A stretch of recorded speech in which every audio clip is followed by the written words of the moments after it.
This is what Google looked like in 1998.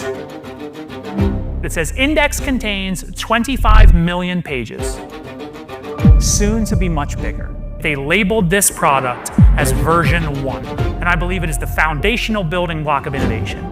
And as soon as we label something version 1, it forces us to say there will be a version 2. You would be shocked how many things you're doing that have never been updated, never been changed, never been questioned.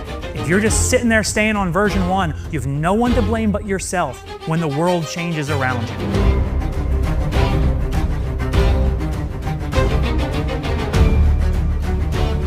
It's a scary time to be doing something the way you did it 5 years ago, simply because that's the way you've always done things.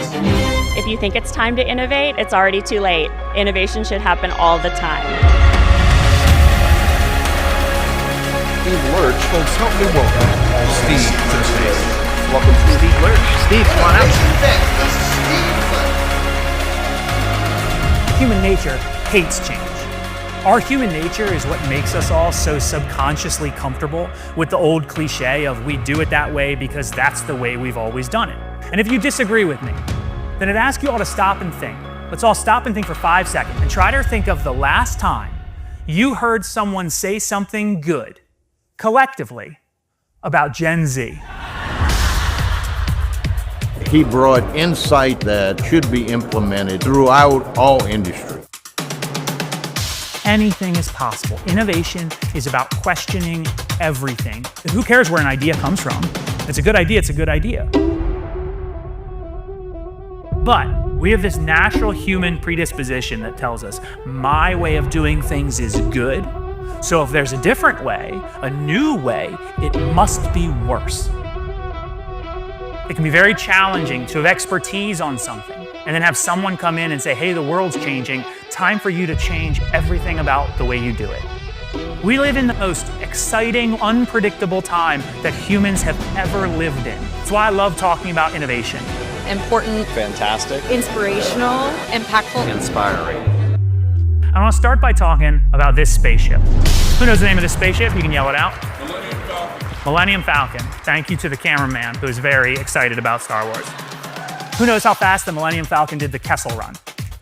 Who said 12 parsecs? So kind of the nerdy section over here. I used stories to tell actionable steps and important things for leaders to think about. Pepsi milk. Beam me up, Scotty. Chicken nugget conversations. GMO-free, fist full of ice cream. It's so stupid, but so good, isn't it? Flux capacitor. People yell Spaceballs all the time. 1.21 gigawatts of electricity. Flaming hot Cheetos. 88 miles per hour. Laverne and Shirley racquetball goggles. Pokemon Go. Hashtag, and then the word hashtag. Windshield wiper blades.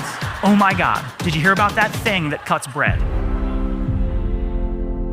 So what I want to talk to you about are 3 strategies to build an innovative culture for yourself and for your company. To look for innovation everywhere, prioritize iteration and feedback, and to embrace passions, curiosities, and skills. Every person in this room would probably like to believe that you embrace new ideas and new ways of thinking and new approaches, new technology. We all want to believe that about ourselves, but our human nature says the opposite. And it happens more often than we think. We look at new, we look at different, and we say, that's not worth my time. And it's a big deal. I have to say it's probably one of the best speeches that I have heard on innovation. It's very engaging and definitely makes people think a little bit differently. What Steve said about everybody loves innovation, but they don't like change was spot on. We have this human instinct to say, don't bring up a problem unless you have a solution. That's the death of brainstorming. Allow your team to find the things that no one has asked.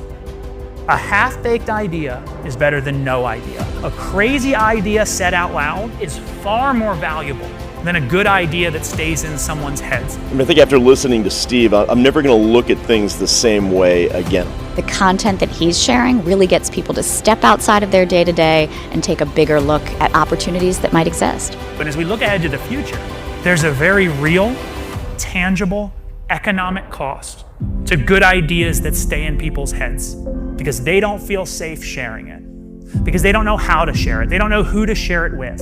And that starts with leaders, and it starts with culture. When innovation is done right, it is not an individual endeavor. It is a team sport.